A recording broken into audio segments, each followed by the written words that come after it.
Hi అండి, welcome to my channel. ఇక 13వ వారం నామినేషన్స్ అయితే చూద్దామండి. యష్మి అయితే ఎలిమినేట్ అయింది, అది మనందరికీ తెలుసు. ఇంకా నెక్స్ట్ వచ్చేసి గౌతమ్ అయితే డైరెక్ట్గా అయితే నామినేట్ అయితే అయ్యాడండి.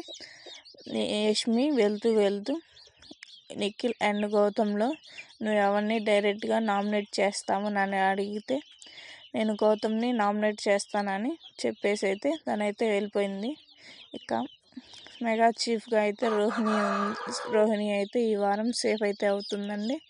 ఇక నెక్స్ట్ వచ్చేసి విష్ణుప్రియ క్యారెక్టర్ వాడింది కదా, దానివల్ల అయితే నామినేట్ అయితే చేయొచ్చండి. నెక్స్ట్ వచ్చేసి నబీల్ని కూడా రోహిణికి టాస్క్లో ఇసుక ఫోర్స్గా వేశాడు కదా, దానివల్ల అవినాష్ లేదా తేజ నామినేట్ అయితే చేయొచ్చండి నబీల్ని.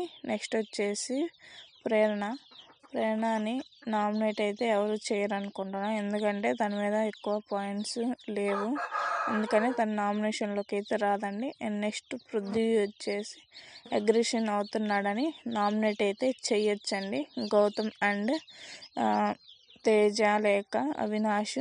నెక్స్ట్ వచ్చేసి నిఖిల్ని ఈ వారం ఎవరు నామినేట్ అయితే చేయరనుకుంటున్నాను, ఎందుకంటే నిఖిల్ మీద పాయింట్స్ అయితే ఎవరికి లేవండి, అందువల్ల నిఖిల్ అయితే నామినేట్ అయితే అవ్వడం. 13వ వారం వీళ్ళైతే నామినేట్ అవుతారని నేను అనుకుంటున్నానండి. అంతే, thank you for watching, bye. ఛానల్ని కొత్తగా చూస్తున్న వాళ్ళు సబ్స్క్రైబ్ చేసుకొని అండ్ లైక్ చేయండి, సపోర్ట్గా ఉంటుంది. Thank you.